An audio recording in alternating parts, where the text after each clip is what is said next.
sorry for bursting in like this, but there's a very attractive man in reception, and he says he's here to fix the coffee machine. Well, and? It's not broken.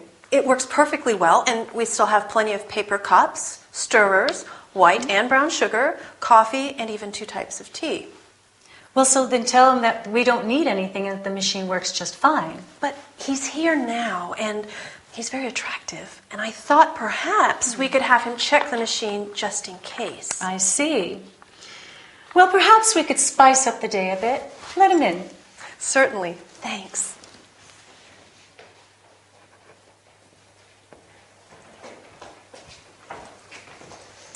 This is Mrs. Cunningham, the boss. Good afternoon. Hi, Troy. Yeah, I'm here to repair the coffee machine. So Linda says. And where is it?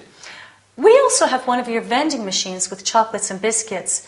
You see, Linda and I have a sweet tooth, but we also have certain dietary requirements. I see. Some of my clients are allergic to wheat, and some are vegans.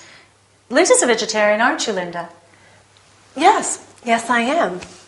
So, is it possible to have some wheat-free snacks and some that are suitable for vegans as well? Well, I'm not sure. I'm just a technician. I repair the machines. Well, perhaps we can have them send us a brochure with the products. Sure. And the coffee machine? No problem. It works just fine. But perhaps there is a small problem with the hot chocolate. It tends to be a bit watery. Is there any way to make it creamier? Let's have a look. Linda, why don't you show Troy where the machine is? Of course, Mrs. Cunningham.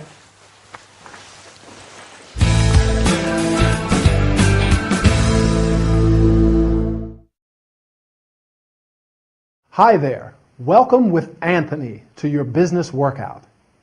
Ready for a training session? Or do you need a break instead? Today, we're taking a look at some vocabulary regarding coffee breaks at work. So let's get started. Many companies have a coffee machine. Do you have a coffee machine where you work? Or a vending machine that sells snacks and drinks? In Miranda's office, they have both a coffee machine and a vending machine. And they work well, but Linda wants the technician to stay. She thinks he's attractive, and they want to spice up the day, make it more interesting. So they ask him to repair the machine anyway. Let's see now, what items does she mention when she talks about the coffee machine? Paper cups to drink out of. Stirs to stir the coffee when you add sugar. Do you take sugar in your coffee? Do you prefer white sugar or brown sugar? I like white sugar myself.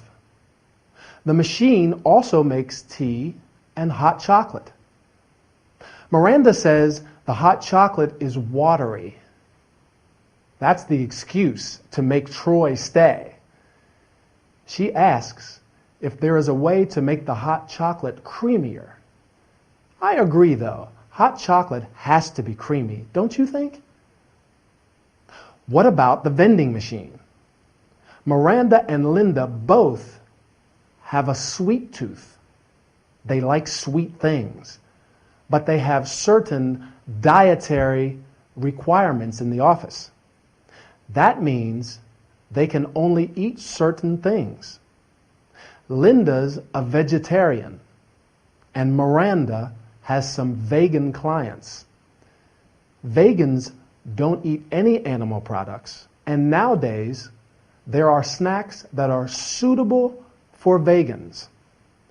She also says some clients are allergic to wheat, so they need some wheat-free snacks in the vending machine too. Do you have any special dietary requirements? And do you have a sweet tooth like Miranda and Linda? Come to think of it, a creamy hot chocolate and some biscuits sound very appetizing after this workout. Anyway, keep practicing. I'll meet you in the next training session. Well, I'm sorry to say that there are quite a few mistakes in this report of yours. Mistakes, are you sure? Yes. But Linda can type it again, right? Sure, she can, but I'm a bit worried about her, you know. Why? Linda is a high flyer, but these days she is working too much and she's making some embarrassing mistakes. Such as? Well, such as sending an email to Mr. Scorn instead of Mrs. Scorn. You know that couple going through the troublesome divorce. Can you imagine that? I see. Linda is a nice girl, but she is probably overworked, underpaid, and frustrated. Are you saying that I'm treating her badly? No, I just think that maybe she has too much to do, and she needs less work and more motivation. What do you suggest? Find another secretary. Are you joking? She handles my phone calls, she writes emails, she deals with the clients, and she speaks both German and Spanish fluently. I can't imagine working without her. Right, I know. It's hard without a good secretary. So? Try and do something to make her feel more motivated. Motivation and job satisfaction are at the basis of everything. For instance, give her something different to do and ask for her opinion from time to time. A pay rise is also a good idea. Oh, sure. A pay rise is always a nice way to get what you want from an employee.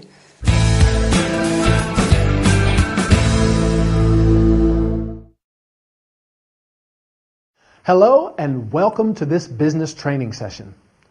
Today we are talking about some terms related to job satisfaction. Quite an interesting subject, isn't it? Just like Linda, more and more people feel less motivated and frustrated at work. As you can see, Linda is not satisfied with her job. When we talk about job satisfaction, we mean the feeling of happiness and success a worker gets from his job. Job satisfaction is also related to motivation. People are motivated when they have an interest or ambition that makes them want to succeed. The reason Linda does not have this motivation is probably due to the fact that she is overworked, which means that she has too much work to do, and underpaid, that is, paid too little for the work she does. She is probably also frustrated. You feel frustrated when you are angry and depressed because you cannot get what you want. To solve these problems, Al says that you can do a number of things, including ask for a pay raise, which is an increase in the fixed amount of money you receive for your job. What about you? Do you feel that you have a satisfying job, or do you feel frustrated and not sufficiently motivated? Linda is a high flyer. A high flyer is a person who has a lot of ability and a strong desire to be successful. And because of this, people expect them to do a lot. Miranda says that Linda is snowed under with work. To be snowed under with something means to have so much work that you have problems doing it all. I'm afraid these are quite common problems for most working people, right? Linda can do some things well and some others badly. Well and badly are both adverbs of manner. An adverb of manner tells you how something happens or how we do something. Some other examples of adverbs of manner are quickly, terribly, fast, happily, come quickly, oh, I'm terribly sorry.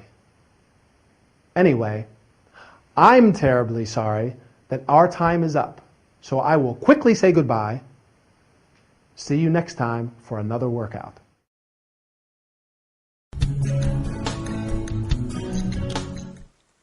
The only way to spend any time alone together these days is in the office.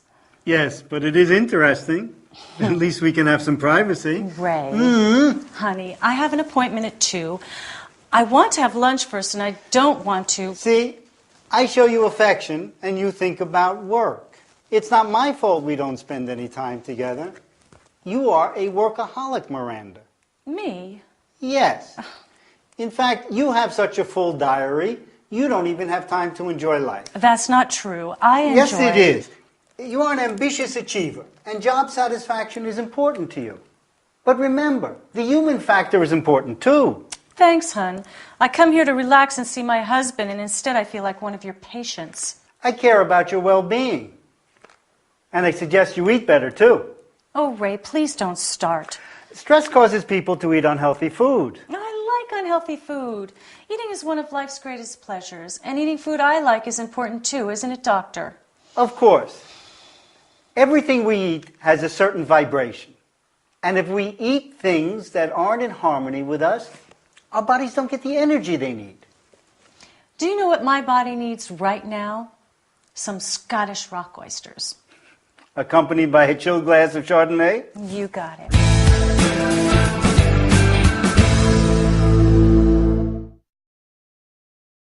Hello again.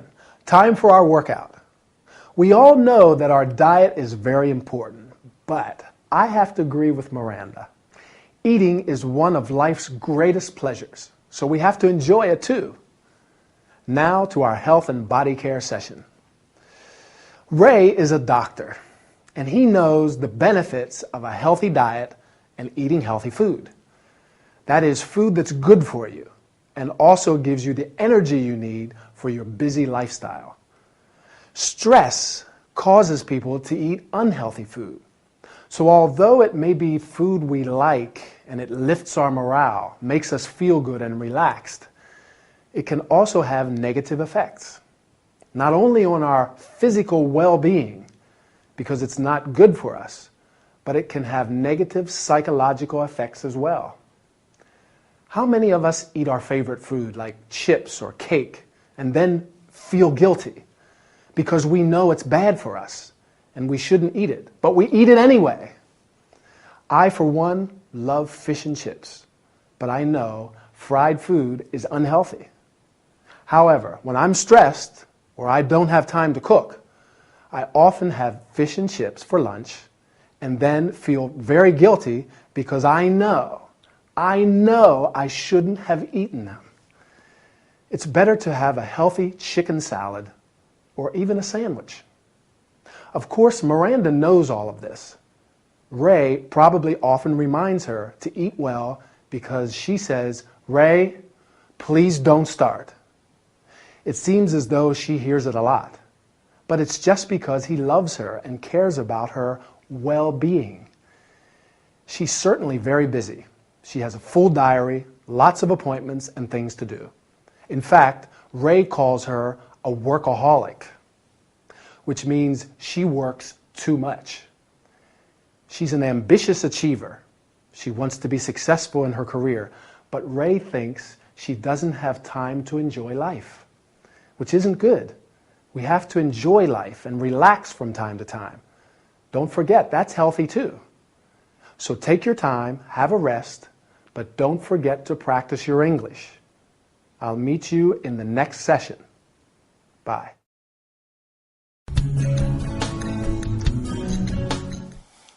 So, Linda, how do you feel? Not very well, actually. I'm under a lot of stress at the moment, and I'm always tired. But I can't sleep at night, so I'm even more tired the next day, and it's causing some problems at work. What kind of problems? I make a lot of silly mistakes. I do things like forget to call clients or wash the keyboard. It drives my boss crazy. Wash the keyboard? Yes, I know. I can't believe it myself. You're obviously a little absent-minded at the moment, Linda. A little. Is anything in particular worrying you, or is it just stress? Stress, I think. But now I'm also worried about my job, and that does not help me sleep at night either. What can you tell me about your health? I'm basically healthy. I get sick, but just a cold or the flu. And what can you tell me about your lifestyle? It's basically healthy too. Do you smoke? No, I don't. Drink? No thanks. No. Do you drink? Oh, no.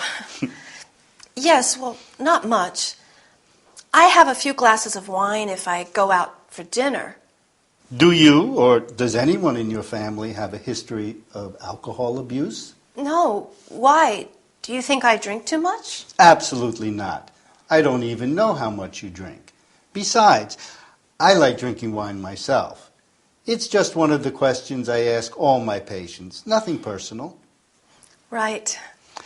Do you mind if I ask you a few more questions? No. Sorry. I'm sorry. I'm usually a calm, easygoing person. I'm not always so edgy. Please go on. Do you practice any sports?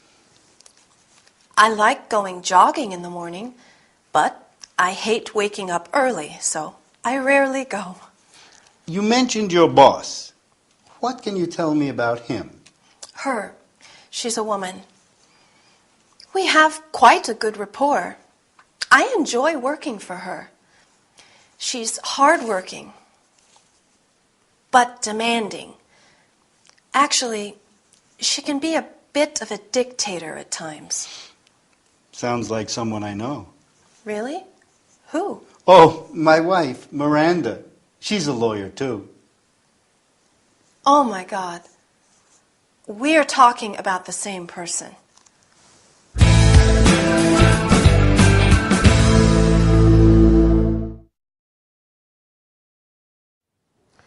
Hi, everybody, and welcome to this session of Health and Body Care. Today, we're going to talk about stress and lifestyle. Taking care of your health and body means having a healthy lifestyle. Stress is one of the principal causes of health problems and sickness. When people are under stress, like Linda, they become edgy, which means nervous and irritable, and absent-minded. Linda, for example, has trouble sleeping, so she's tired and makes mistakes at work. She forgets to do important things, or does silly things like wash the keyboard of her computer. Do you get edgy and make mistakes like Linda when you're under a lot of stress? I know I do. Well, having a healthy lifestyle is also important to combat the more serious side effects of stress, like sickness, illness, depression, or alcohol abuse, which is when people drink too much to calm their nerves and anxiety. Luckily, Linda has quite a healthy lifestyle. She doesn't smoke, she doesn't drink. Well, a bit of wine with dinner is okay. She likes going jogging. The only problem is that she hates waking up early. Me too. That's why I go to the gym in the evening. What about you? Do you exercise regularly? It's very important if we don't want to get sick or ill.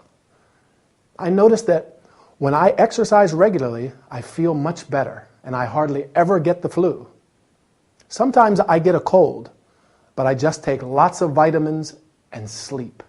That's also very important, getting enough sleep.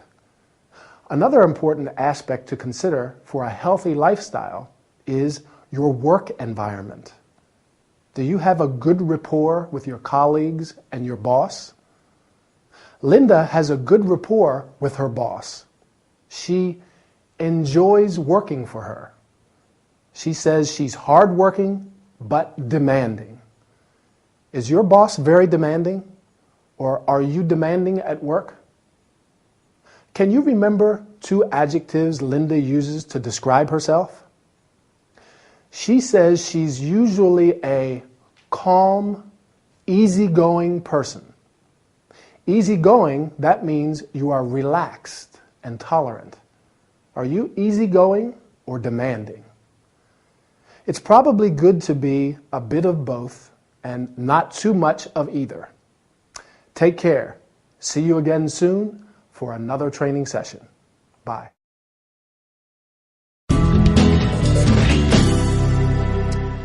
I'm so hungry. Well, you're in the right place. Do you want something sweet or savory? I'm not sure. Oh, actually, no. I don't know. Something savory, just a sandwich. Okay. Ham and cheese or tuna?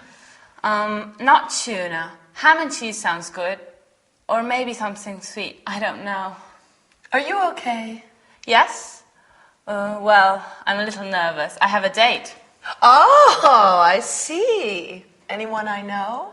I don't think so. His name's Rick. He's from Ireland. I love Ireland. Irish people are so friendly and fun. Well, I like him. I'm sure. So do you want something sweet to pep you up? Oh, no. I haven't got time, Em. I have to meet him in 20 minutes. Oh, God, help. Calm down. You can't go on an empty stomach. Let me make you a quick snack to take away, and you can eat it on your way there. Okay, yes, you're right. So, tell me, what's he like? Handsome? Very.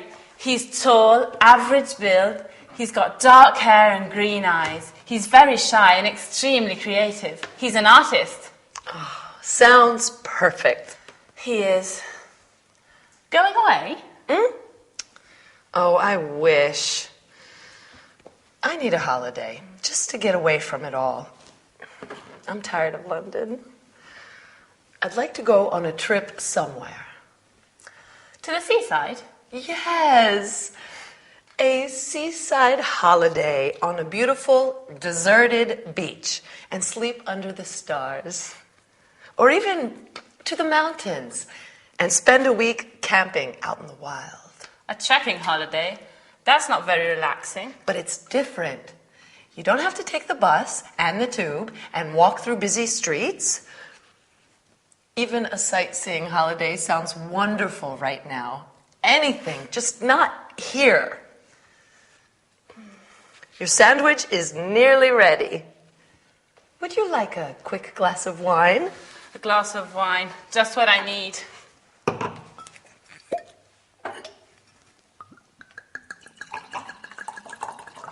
A toast to your date.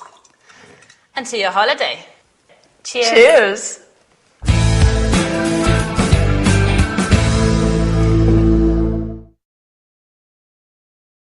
Welcome back. Ready to start working out? Great. Our main topics today are food and holidays, but we've quite a lot to cover, so let's get started. Did you see our episode? Sarah has a date with a handsome Irish boy, Rick, and she's very nervous, isn't she? She doesn't want to be late to meet him, but she's hungry. Do you remember what Sarah says about Rick? That he's shy and creative. Well, he is an artist after all. And to describe him physically, she says he's tall and average build, which means he's neither fat nor thin, and he's got dark hair and green eyes. Emily tells her that she can't go on an empty stomach without eating anything, so she prepares a quick snack for her to take away. But poor Sarah's so nervous that she can't even decide if she wants something sweet or savory. In the end, Emily prepares something savory, a ham and cheese sandwich to take away. While Sarah's dreaming about Rick, Emily is dreaming of a holiday. She wants to go on a trip somewhere because she's bored of London. Difficult to imagine someone being bored of London, but it happens when you live and work in a place for a long time. She wants to get away from it all. Do you ever feel like that? That you need a holiday and want to get away from it all, even just for a week? A seaside holiday on a beautiful deserted beach always sounds good when you want to relax. Emily talks about sleeping under the stars. Sounds romantic, doesn't it? To sleep in the open at night and just see the stars all around. She also likes the idea of a trekking holiday in the mountains. Not quite as relaxing because trekking means physical exercise, but spending a week camping out in the wild sounds exciting too. She's so desperate to get away that she says even a sightseeing holiday sounds wonderful. Sightseeing means visiting all the important monuments and buildings in a city. That's not very relaxing either. Personally, I prefer to relax on a beach for my holidays. Back to Sarah and Emily. They make a toast at the end to wish each other luck. Not the kind you can eat. But when you touch glasses with someone, look them in the eyes and say cheers. So, shall we make a toast? A toast to your English, which I'm sure is getting better. See you soon. Take care.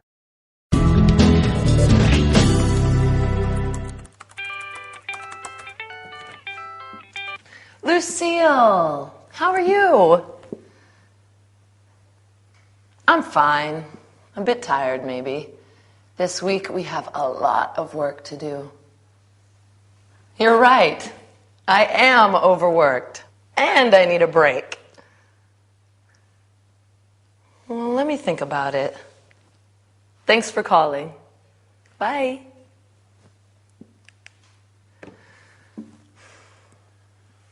I think Lucille's right. I need a break. I should go somewhere. Let me have a look at some maps.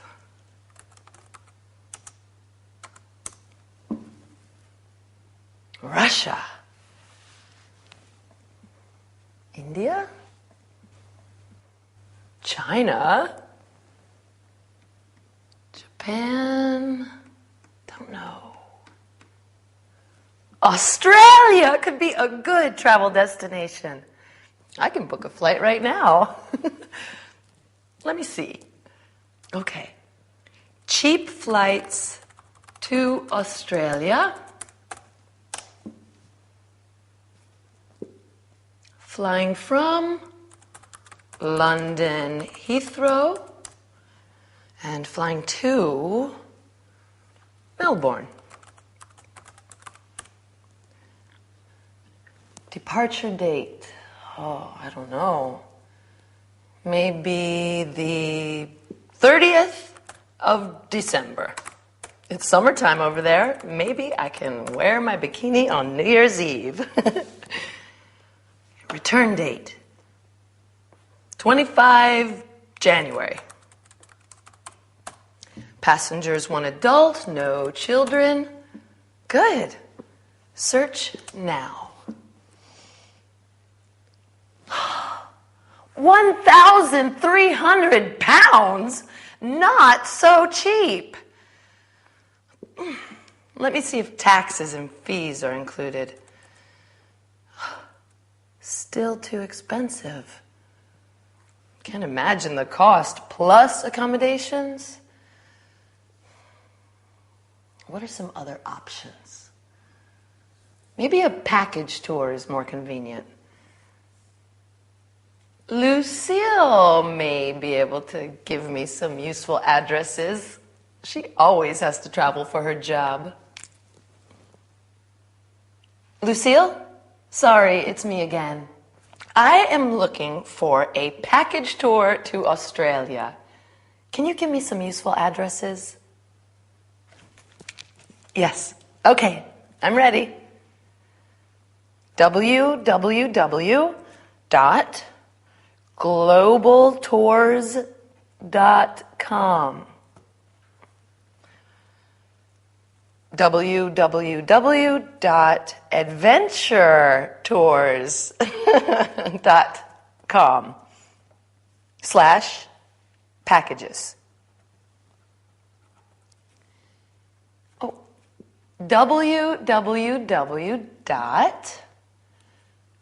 Backpackertour.com.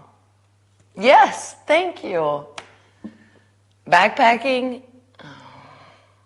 I don't particularly like the idea of carrying a heavy weight on my back. Sleeping in a tent? Eating beans for a week? Fun? I don't think so.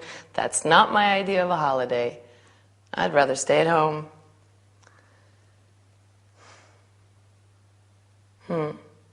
Well, thank you anyway, Lucille. Maybe staying at home is a better idea. Bye.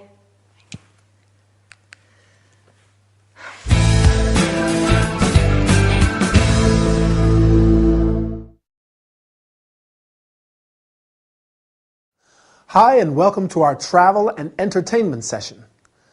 Today, we're going to talk about booking flights, organizing holidays, and how to find good travel options on the internet. Just like most of us, Emily is overworked, which means that she has too much work to do and needs a break. That is a short period of rest. First, you have to decide on your travel destination. Then, just like Emily, you can search the internet for cheap or low-cost flights. When searching the internet, you can either type in what you are looking for or use a specific internet address. When it's a www. Internet address, you say www.globaltours.com or www.adventuretours.com/packages, for example. After opening a web page, you must insert the information required. You have to specify where you are flying from, where you want to depart from, and where you are flying to, your destination. You must also indicate your departure and return dates. That is, when you want to leave and when you want to come back. Finally, you have to specify the number of passengers, how many of you want to go, and how many of you are adults and how many are children. When you click on the search button, you see the available flights and what the flight fares are. That is, the money you have to pay for the flight. It is a good idea to check if the taxes and fees are included. That is, extra money that you pay for rights and services. Emily thinks that the flight is too expensive because she knows that she has to find accommodation too. Accommodation means a place to stay, such as a hotel, a hostel, a bed and breakfast. Instead of organizing everything by yourself, you may consider a package tour or holiday tour. This is a holiday or tour where the travel, the accommodation, and sometimes the meals are all included in the price and you pay before you go. One option is a backpacking tour, which means going on a long-distance trip, carrying your clothes, food, etc. in a backpack. This is obviously for young and adventurous people, and Emily does not seem particularly interested. Well, to tell you the truth, I do not feel particularly attracted by the idea of carrying a heavy backpack all the time. But my friend says that it is an unforgettable experience. What do you think? Well, our time is over. Keep practicing your English, and I'll meet you in the next training session. See you soon.